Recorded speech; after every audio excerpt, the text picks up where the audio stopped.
Now when Ashitaka is told to show the wound on his arm and takes off the bandage, this is how the wound looks like. In a cut that shows his arm with scars, you can also see Jomon pottery drawn in the background in the obvious way. By showing the Jomon pottery, Miyazaki is saying they're Jomon people, okay? But there is one more function to this. The winding scar on Ashitaka's arm, the pattern of Jomon pottery, and the snaky stuff crawling all over the Tatari god's body all look alike. And Deidarabachi, or the Night Walker, who comes out in the climax, also has these Jomon patterns wriggling inside its body.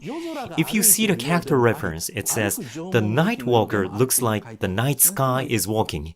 It also resembles a walking Jomon pottery.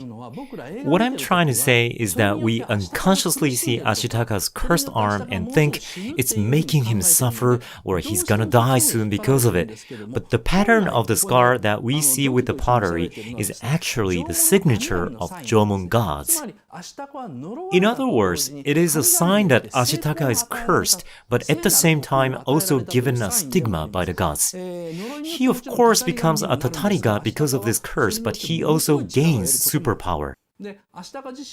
After receiving this bruise, the wise woman starts calling Ashitaka Ashitakahiko. This Hiko is the honorific title given to an ancient prince. The wise woman is the religious leader of this country, in short, so she acknowledged that Ashitakahiko is the one who will be the future leader of this country. In other words, Princess Mononoke is a story where a future king of the country is given a curse that can also be a stigma. Ashitaka has no choice but to leave the village because he is cursed. So he cuts off his top knot. All the men in the village have top knots on their heads, but Ashitaka cuts it off.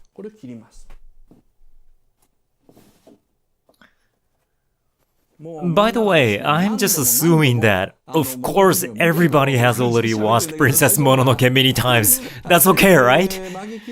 Okay, so here, it's a scene where Ashitaka cuts off his top knot, but do you see how he's using a tiny sword?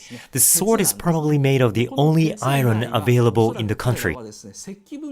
Their standard of civilization should be somewhere between Stone Age and Bronze Age cultures. The large sword-like weapon that Ashitaka later takes with him on his journey, and the large swords that the village girls draw to fight the Tatari god are called woodman's hatchet, which are made of bronze.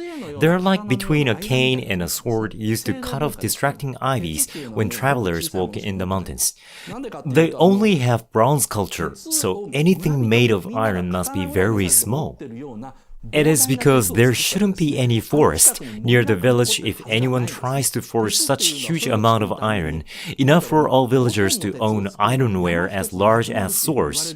You have to cut so many trees, that's why there's a saying, you need a whole mountain to forge 5 tons of iron. Considering where they live, the only ironware they can make must be a small sword made by somehow melting iron sand in a low temperature, forming a shape with it and sharpening it. That's the kind of civilization they live in. So Ashitaka uses that iron sword to cut off his top knot. The action indicates that he is no longer a member of the family, equals he can never come back home. And the wise woman explains why he has to do it. Here, please pay attention to the expression of the wise woman. She says, there's evil at work in the land to the west. Prince Ashitaka, it's your fate to go there and see what you can see with eyes unclouded by hate. You may find a way to lift the curse. After hearing these words, Ashitaka decides to go west. At the same time, we are also somehow convinced, or should I say, deceived by them. Why does Ashitaka have to leave the village in the first place? And why is the wise woman trying to make Ashitaka go west? I mean, she's saying, you may find a way to break the curse, but I was thinking, how does she know that? That's the first important point of the movie. Ashitaka is cursed and his right arm is scarred. This poison will eventually reach the bones and kill him, so he travels west to escape death. We have been forced into thinking that's how this story goes just until now. But if that's the case, there's no need to exile him in the first place. Because the wise woman says, we will make a tomb at where Tatari God died and pray for its soul. Well, you might think, no, that's not gonna work. Because the monster said, I will continue to curse you even after I die. However, in this movie, there are many gods such as the god of dogs or wild boars, but none of them actually curses after death. All the gods who come out in the movies certainly have huge powers, and they're all big, but that's it. They can't use any supernatural power like telepathy. Well, only the forest spirit has this mysterious power, but there's no depiction that other gods have such thing. And there isn't a single scene where dead gods leave curses that continue after death. Both Okoto and Moro die in the movie, but nothing happens afterwards. So there's no curse after death in this fictional world. Then why is Ashitaka exiled? There's only one answer. It's because the wise woman wants to exile him. The reason why the wise woman talks to Ashitaka about the curse in such a poker face is because she's acting. Neither the villagers nor Ashitaka notice it, but there is an unspoken intention only in her mind. The real consequence of Ashitaka's curse is not that he dies, but he becomes another Tatari god. From this point, Ashitaka is slowly turning into a Tatari god. Just like the monster that has attacked the village a little while ago, his pain and suffering gradually becomes unbearable and he begins to curse his fate. The wild boar god who attacks the village also must have controlled the curse with his reason at first, but gradually becomes the Tatari god. In the same manner, Ashitaka is destined to be the next Tatari god. Later, in a battle, he shoots his arrow normally, but he shows a monstrous power, and the arrow tears off the opponent's samurai's both arms. When he shoots the next arrow, it easily chops off the opponent's head, which surprises Ashitaka himself. This is because at this point he's given a sacred power which is also cursed. The power of the curse invites Ashitaka to a suffering that leads to death, while the sacred power increases his strength infinitely. Also in Irontown, he carries wounded son and says, "Out of my way, I'm going." Then he pushes a huge wooden gate open with one hand, which usually requires dozens of people to open. Again, he does it with his cursed right hand. This means when Ashitaka feels anger or sadness or something illogical, he gains infinite power. We only see scenes where Ashitaka manages to control and uses his infinite power at will and think that's all there is. But they definitely portray the process of Ashitaka gradually becoming a monster. In fact, the conflict of whether Ashitaka can survive as a human or become a Tatari god is another substructure that's hidden in the story. However, it is now very noticeable. After all, I think why people can't notice it is because the movie was titled Princess Mononoke, which made the piece look like a romance movie. But it's not a romance. It's a story about Ashitaka. It's really the legend of Ashitaka.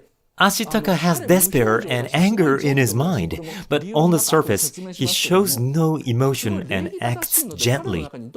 And Miyazaki said that in this movie he decided not to portray Ashitaka's inner despair and anger. The reason for that is because while he was making the movie, he talked to Ryotaro Shiba, a novelist, and was deeply impressed by what Shiba said, and thought, "I get it! People who complain so easily are wimps! Now I see why I hate Hideaki Anno's Evangelion. The tiny little wimp keeps on whining, 'I'm unfortunate, I'm unfortunate.'" Shiba told him, "People who are truly unfortunate do not whine, but they rather become well-mannered." Miyazaki was so impressed, and that became the inspiration. That's why Ashitaka's inner voices are not spoken through lines, unlike Dora in Castle in the Sky, who speaks to herself. This might be more convenient. As a result, the depiction of Ashitaka progressively becoming a monster is shown through pictures, but we somehow see that as a superhero using superpower. But that's not how it should be seen. There's a scene where Ashitaka bends the opponent's sword with just one finger, and at the end breaks it with his thumb and index finger. But that expression clearly shows how his anger goes out of control and becomes monstrous. At first, Ashitaka also calms down and controls his mind. Even when he's told rudely to leave the village, he just sighs and says, okay. But in the latter half of the movie, his power goes out of his control more and more when he becomes emotional. And the wise woman is the only person in the village who notices it. It is not the dead Tatari god that she is afraid of. It is Ashitaka who would one day lose human nature and turns into a Tatari god that she's most afraid of. That's why she thinks Ashitaka is a good boy and would have taken over our village and become a good king. But now he will become a monster because of the pain and resentment and the anger towards the absurdity that has descended upon him. Let's kick him out of the village before that happens.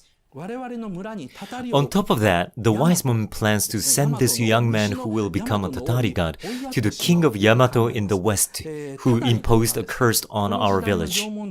Jomon people thought that curses were something that must be given back to someone. They called it imigaeshi, a type of retaliation. It was a rule between uncivilized tribes that if they received hatred from others, they would curse them back. This rule became more systematized during Heian era and was called Shikigami Gaeshi, or returning of fierce god. So the wise woman, with her perfect poker face, operates a retaliation against the country of Yamato in the west by sending Ashitaka as a strategic weapon. But neither Ashitaka nor the villagers are aware of this at all. So Ashitaka believes, if I go west, I may be able to remove the curse, and thinks, I have to prevent the village from further infection of the curse. Therefore, he doesn't realize that he is now the curse itself. Ashitaka doesn't know at this point that after a few weeks or months, he too becomes a Tatari god, has strange snake-like stuff clinging on his body, and attacks the country in the west. In this movie, there's one more person who may be noticing what the wise woman notices. That's Jigo, who appears a little later in the story, a complex old man who seems to have many secrets. When Ashitaka first meets Jiko, Ashitaka tells him, this iron bullet was inside a wild boar. Because of that, I received a curse. Jiko stares at Ashitaka for a while and suddenly says, from here, go to the west end and go even farther west. Then, there's a great god in the mountains. If you meet that god, your curse may disappear. This must mean that Jiko also thinks of attacking and defeating the Nightwalker, a big monster with Ashitaka, who is now also a big monster. So you can see the true intentions in Princess Mononoke are hard to read, because the movie does not clarify the thoughts or strategies of each individual, but is designed in a way that makes the viewer see the story only from Ashitaka's point of view.